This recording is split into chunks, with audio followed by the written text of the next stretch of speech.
Nunca se gastou tanto dinheiro com publicidade. Só em 2022 foram mais de 730 bilhões de dólares aplicados em mídias de todos os tipos no mundo todo. Se a gente olhar apenas para o digital, ele já representa mais de 50% desse montante. Algumas estimativas dão conta de que mais de 500 bilhões de dólares são investidos anualmente nas plataformas online. Mas apesar de todo esse gasto, nunca foi tão difícil prender a atenção das pessoas e conquistar o engajamento do público. A despeito de tudo que as empresas investem, muitos acreditam que a efetividade da publicidade nunca tem estado em um nível tão baixo. Os potenciais causadores desse efeito são inúmeros.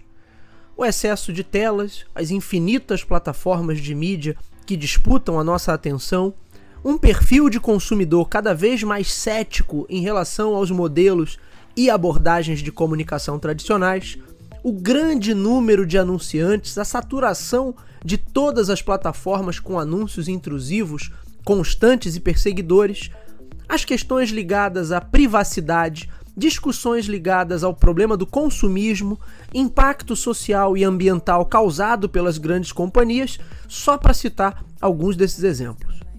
Além disso, nos últimos anos, os novos sistemas de mídia programática e a própria maneira como as plataformas digitais se estruturam permitiu que a publicidade se tornasse cofinanciadora de todo tipo de movimento torpe, dos imbecis aparentemente inofensivos do terraplanismo, passando por movimentos conspiratórios globais, até a extrema-direita radical, o nazifascismo e todo o resto do excremento que uma sociedade doente é capaz de produzir. Tudo isso vem colocando o modelo publicitário em xeque, não diretamente pela publicidade em si, mas por aquilo que ela incentiva. Diante de tudo isso, a comunicação das empresas talvez enfrente um dos seus maiores dilemas. Como garantir sua presença em tantas plataformas diferentes? Como construir um diálogo que gere relevância e engajamento em ambientes tão saturados e ainda se esquivar de questões que são geradas pelas próprias plataformas, como a associação com conteúdos polêmicos, questionáveis e, em alguns casos, até criminosos. Olá, eu sou Bruno Garcia, sou professor e profissional na área de marketing e business, e nessa minissérie especial do Talk to Biz, nós vamos discutir sobre o futuro da publicidade. Para isso, eu chamei 4 professores, 4 autoridades no assunto. José Telmo, mestre em administração e professor de marketing digital de instituições como Fundação Getúlio Vargas, ESPM e Faixa. Diogo Duarte, doutorando em comunicação e cultura, professor e consultor nas áreas de marketing e comunicação. Vitor Azevedo, mestre em administração e professor de marketing e inovação. E Vitor Lima, pós-doutor em administração e professor assistente de marketing da ESCP Business School em Madrid. A minha primeira pergunta para eles foi sobre a publicidade sendo constantemente bloqueada e criticada. Há uma crescente preocupação das pessoas com a publicidade invadindo seus espaços privados, entre aspas, virtuais. E é justamente por isso que crescem também as soluções conhecidas como ad blockers, além das mecânicas de paywall, onde o usuário paga para acessar um serviço sem o inconveniente da publicidade. Então eu acredito que um primeiro grande questionamento é o quanto a publicidade digital poderia sofrer se um crescente número de usuários de fato optassem por ferramentas de bloqueio. E por que a publicidade se tornou um incômodo? Ela é realmente um incômodo? É um mal necessário?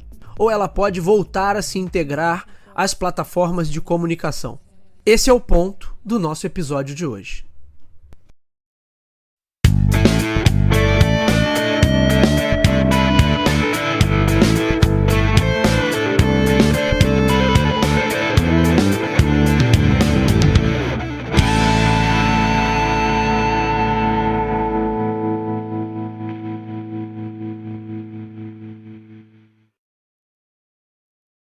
Bom, de certa forma, a publicidade para muitos, ela sempre foi um incômodo.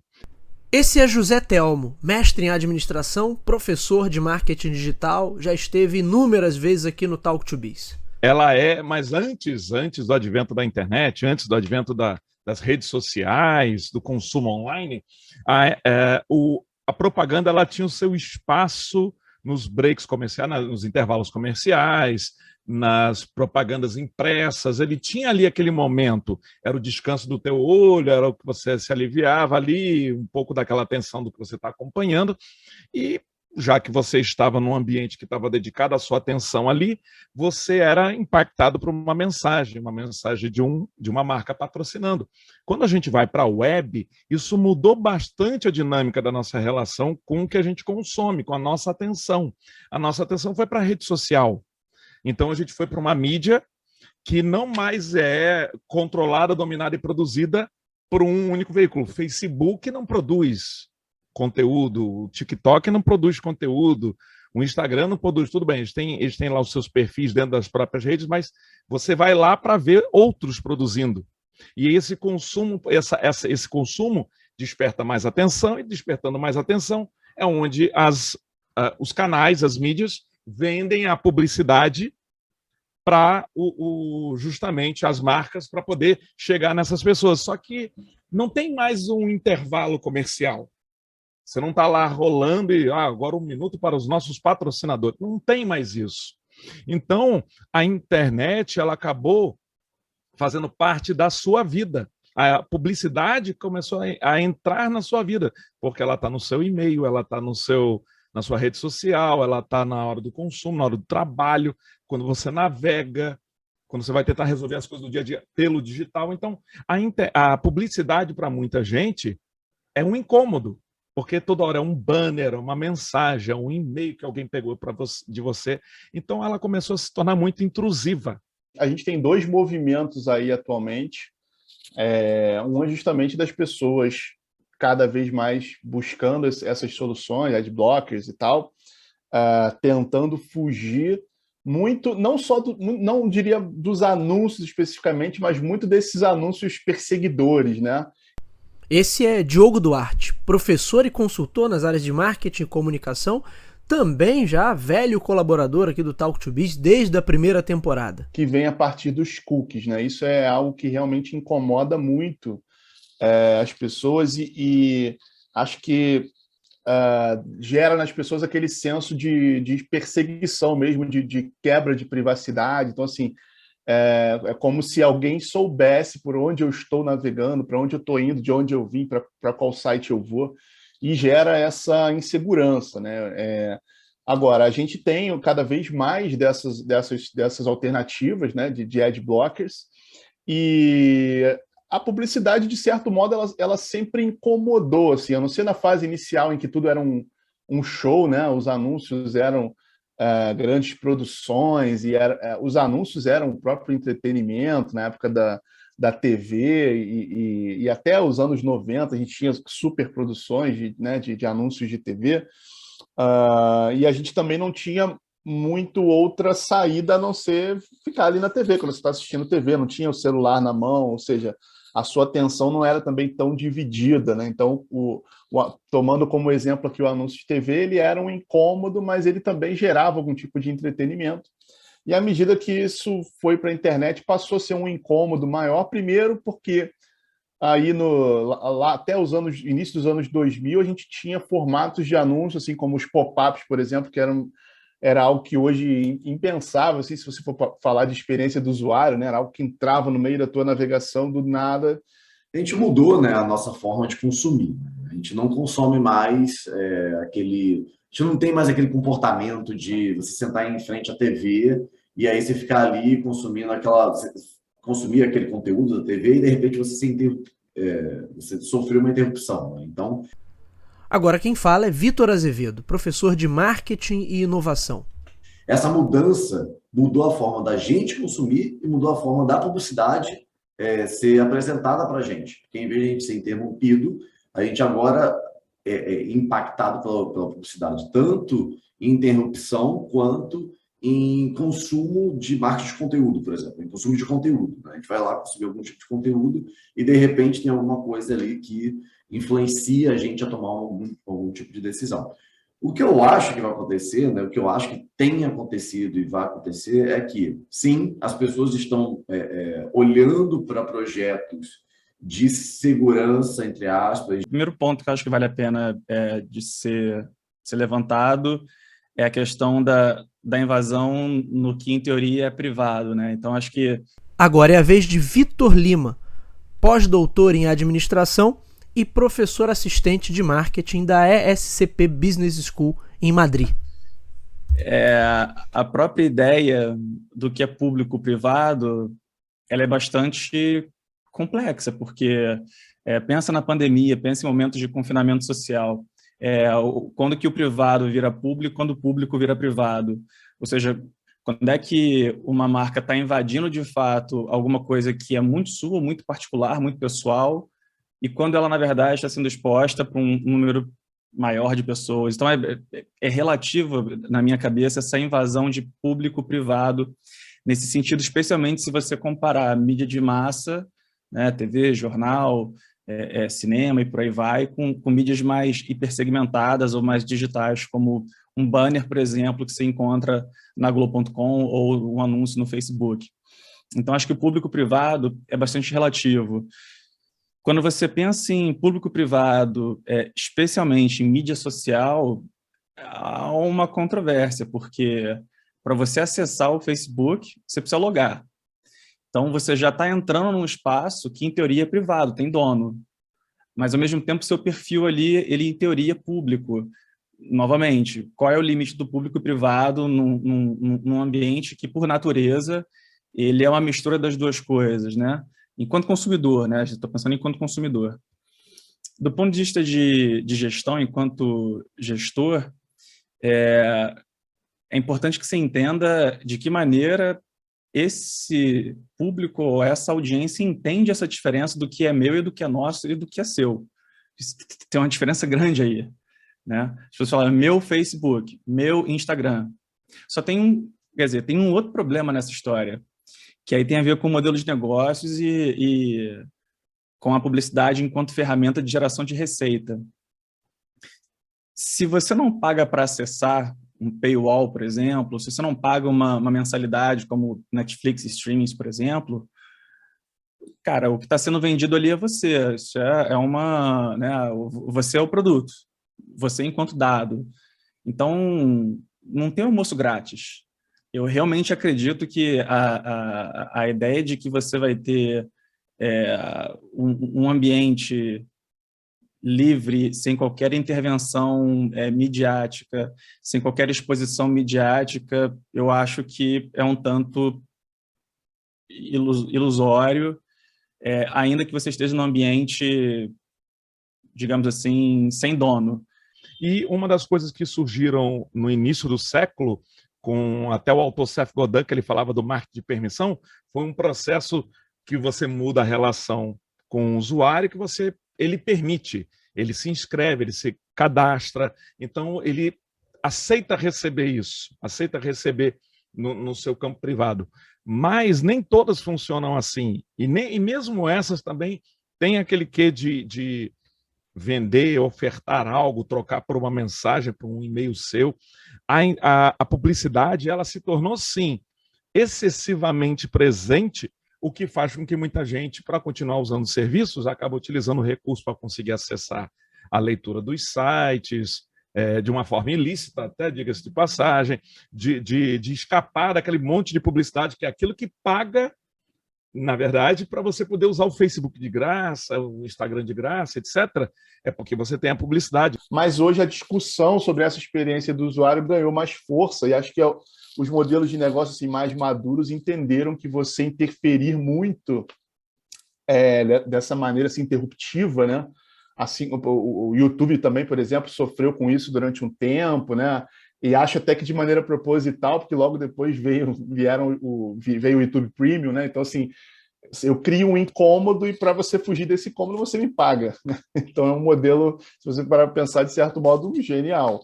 Mas, assim, os modelos deram uma mudada nesse sentido, né? Então, eu acho que a publicidade se tornou um incômodo a partir desse momento em que, primeiro, muitos anunciantes, né? Então, assim, você tem contato com marcas que você nem sabia que existia, e daqui a pouco você vê um anúncio, daqui a pouco esse anúncio te persegue. Se você entra num site para ver um tênis, por exemplo, aquele tênis vai te perseguir ali por dias e dias, te assombrar, e você recebe na tua caixa de e-mail alguma coisa. O modelo está deixando cada vez mais agressivo a sua presença, né, a sua insistência, o que está tendo que fazer com que as marcas, até lembrando o Kotler, que você comentou comigo agora há pouco, nesse processo de humanização, então as marcas têm que se tornar mais sociais. As marcas não interagiam no sentido de como pessoas. Agora você está vendo Netflix, você está vendo marcas que estão conversando com o público dentro das redes sociais. As marcas estão precisando se socializar. Finalmente, estamos vendo o marketing como opção de investimento, porque o relacionamento se tornou o caminho.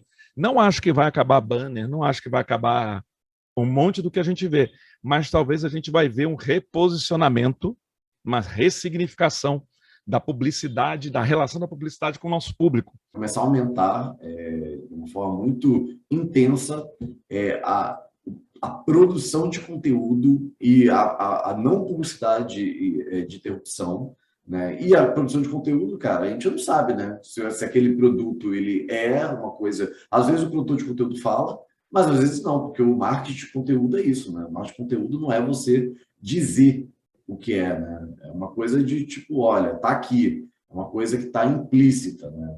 Agora, a gente tem um outro, que eu falei que a gente tinha dois movimentos aí, né? Um é esse, o outro são as empresas, algumas dessas gigantes, né? O próprio Google, indo no sentido de tirar né? de parar de usar, né? Entre aspas, entre grandes aspas, assim, esses cookies, né?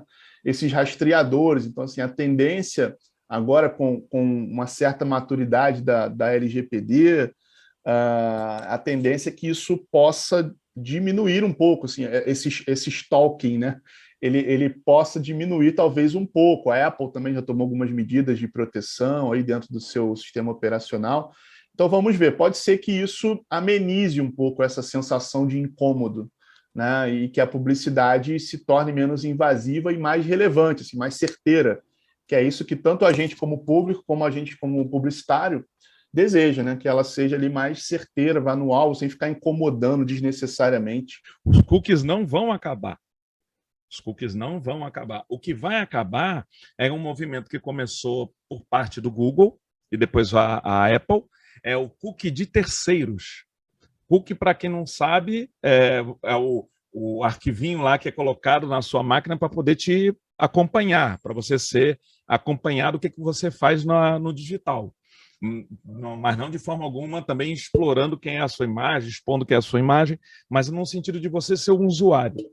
Pois bem, então o que vai acontecer é que os cookies vão continuar sendo feitos dentro das plataformas, ou seja, o Google ele continua mapeando você, o Facebook continua mapeando você, a Apple continua mapeando você. O que não vai ser permitido é que o Google consiga mapear você dentro do Facebook, a Apple dentro do Google e vice-versa. Então, as empresas vão começar a guardar esse ouro que é as informações sobre você. O modelo de negócios, especialmente de negócios digitais, em geral, é um modelo baseado em dado, né? Se você não está pagando para ter acesso à informação, ao conteúdo, você é o produto, você é a fonte de receita, no sentido de ser vendido enquanto dado.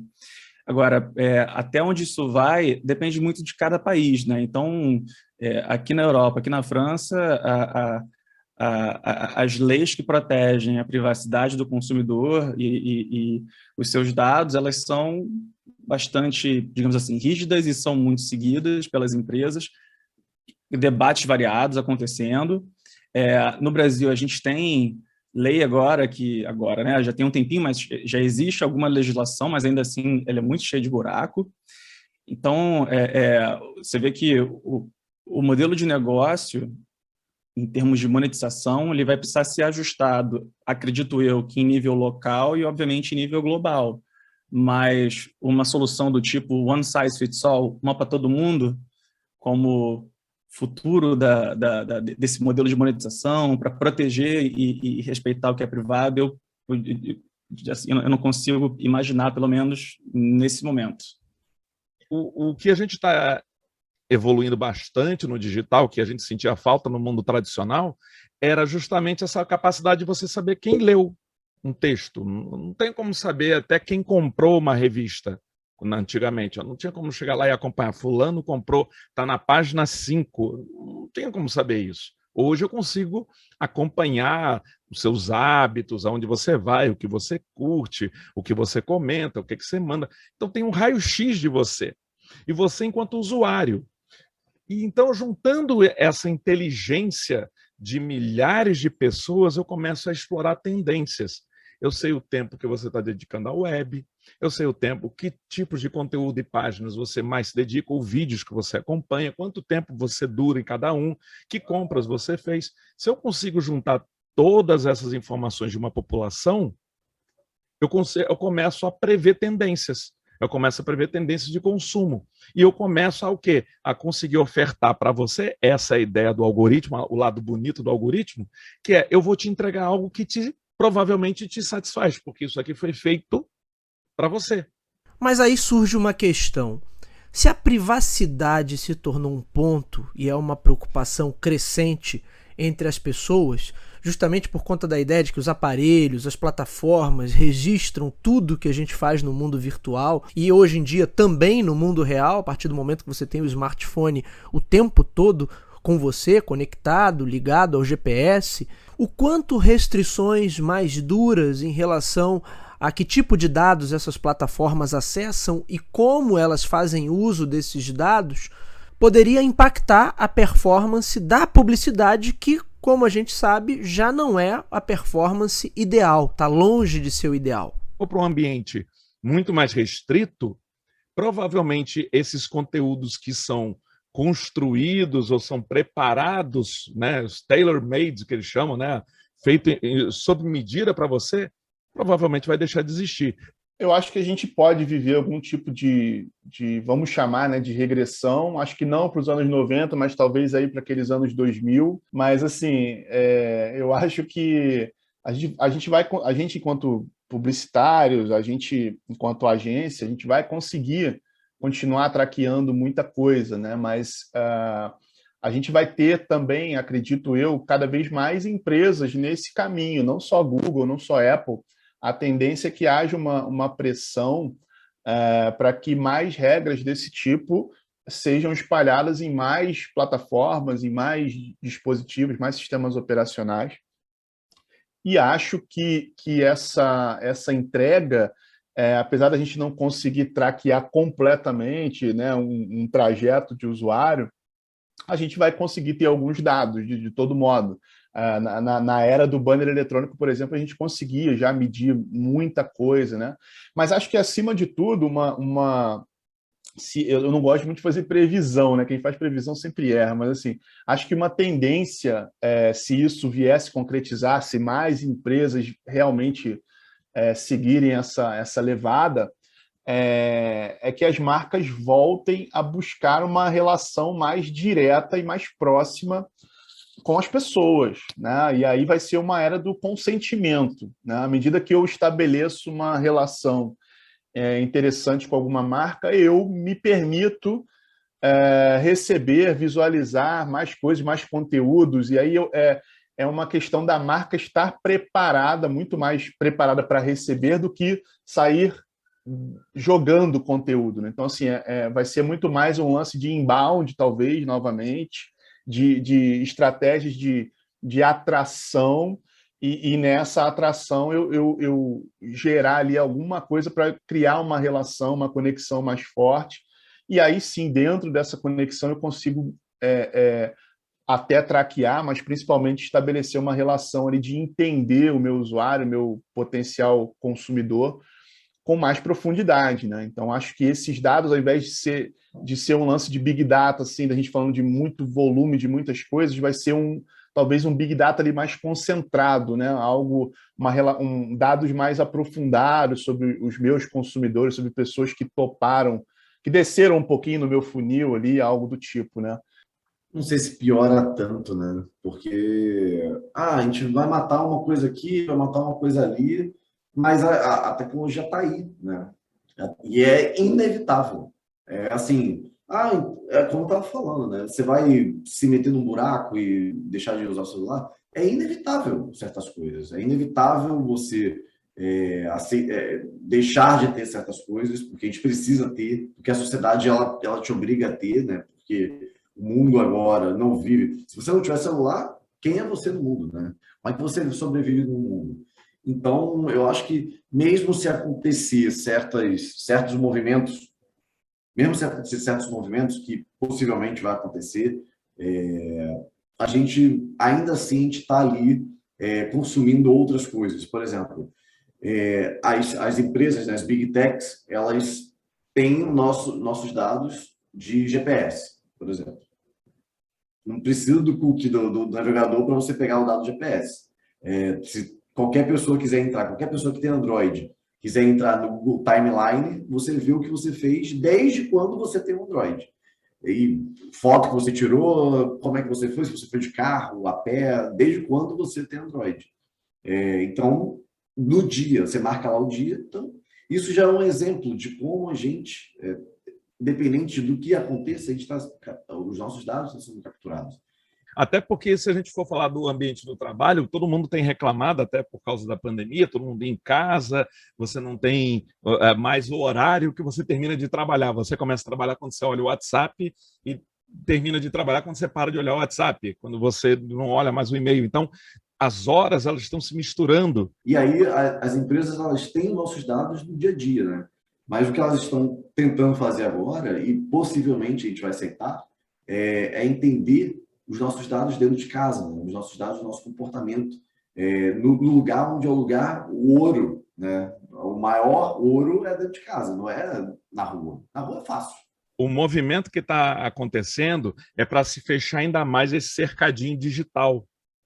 Então, em vez do Google permitir que outros consigam dentro do ambiente dele, lá no Chrome, por exemplo, você instala o Chrome, a tendência é que o Chrome vai ser lançado sem permitir cookies de terceiro, ele vai bloquear.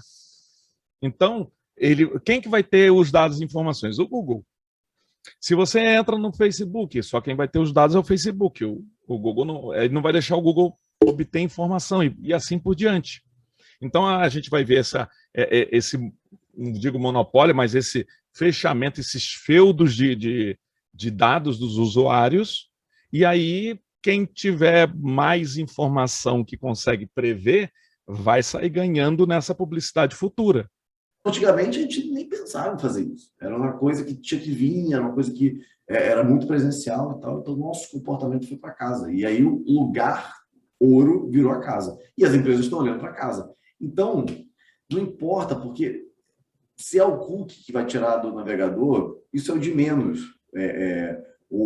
A nossa evolução tecnológica está indo agora para a internet das coisas, está indo para outros parâmetros, que, por exemplo, a internet das coisas. Todas as coisas vão ter internet, todas as coisas vão ter dados, todas as coisas vão gerar dados. Então, a ideia é que se faça isso. E, então, meu Deus, eu não vou participar disso? Você aceita o celular. Você vai aceitar coisas na sua casa, como já tem Google Home, já tem o Alexa, já tem não sei o quê.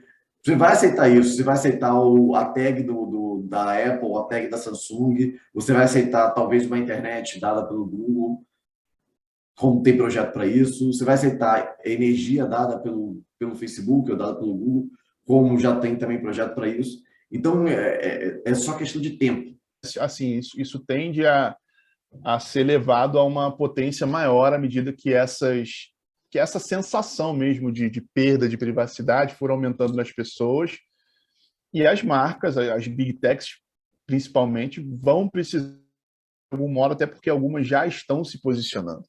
Então fica ruim para quem não se posiciona, né?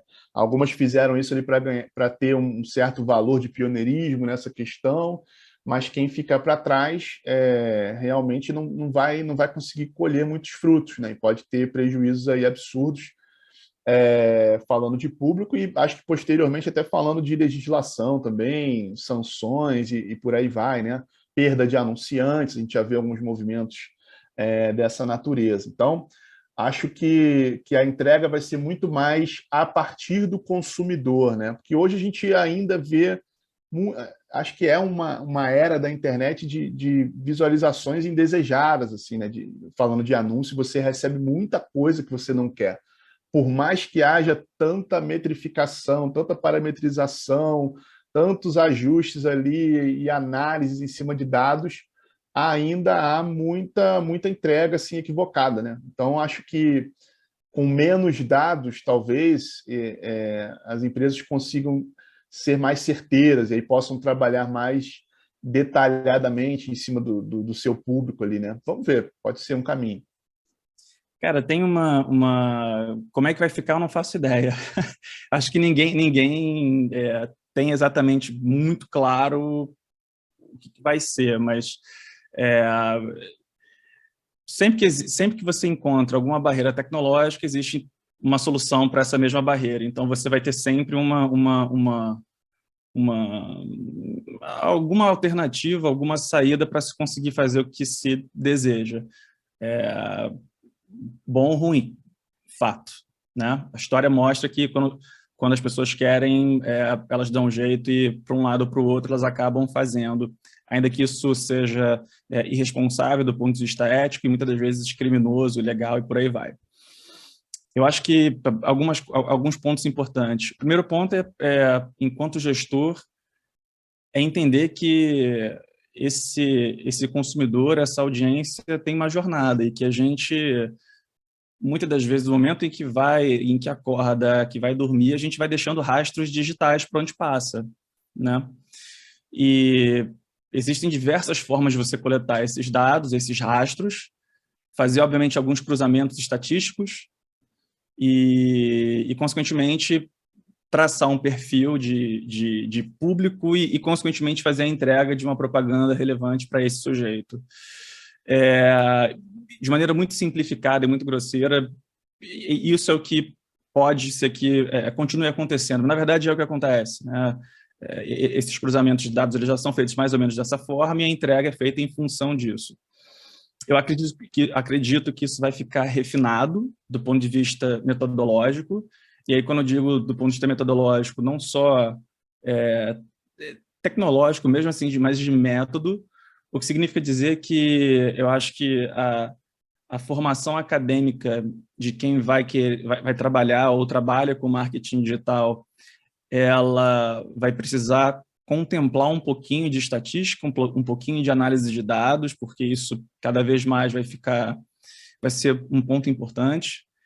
Mas, ao mesmo tempo, a gente não pode esquecer que a gente é humano e que existe uma dimensão aí que um dado, um método puramente quantitativo, ele não consegue alcançar, que é essa dimensão mais subjetiva, enfim, acho que isso é importante também de ser levado em consideração.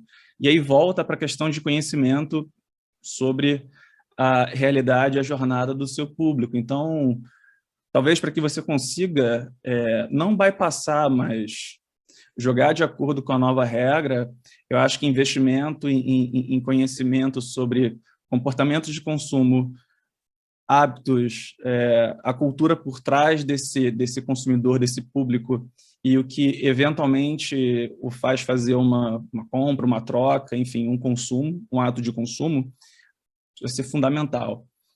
Então, a publicidade não é que ela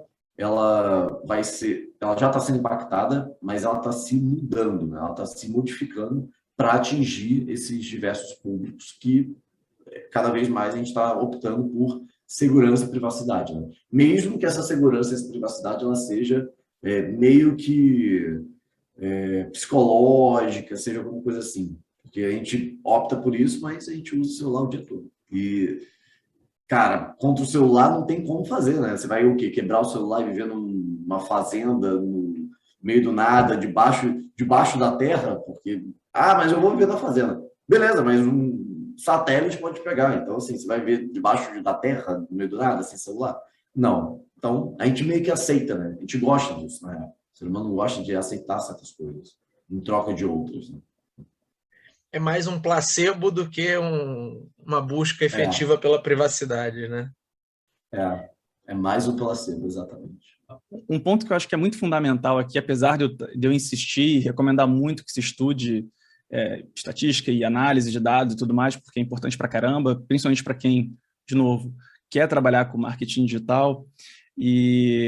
Mas, enfim, o ponto aqui do meu parêntese é de que, em muitos dos casos, existe um fetiche, na realidade, quando a gente pensa em digital, né? Porque tudo tem que ser digital, tudo é digital. Mas, na verdade, não tem que ser e não deve ser. Eu acho que a ideia de que todo mundo está conectado, bom, todo mundo é muita gente. Ninguém também é muita gente. Então, imagina que teu público ou tua audiência, ela é uma audiência muito específica e que nunca nem ouviu falar em metaverso, está completamente fora do TikTok. Por que então ir para o TikTok? Por que então ir para o metaverso?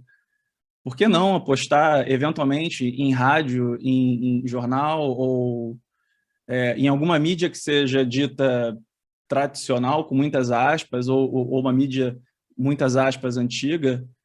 Por que não apostar numa comunicação dessa se a audiência ou o público tem muito mais interesse e alinhamento com esse perfil de mídia do que com a digital? Então, muitas das vezes você está viajando, você está pelo nosso país. Pô, o Brasil é um país enorme. Não dá para assumir que você vai fazer campanha de comunicação pensando em Rio, São Paulo, capital, e que o resto do Brasil se comporta da mesma forma enquanto consumidor de mídia. Né? O Brasil ainda é um país de TV, e TV aberta. Acho que isso é importante. Você não fazer investimento em mídias que são importantes para a audiência por modismo é extremamente perigoso. Então, volta ao meu ponto. O entendimento de jornada de consumo de quem é essa audiência, cara, talvez seja esse,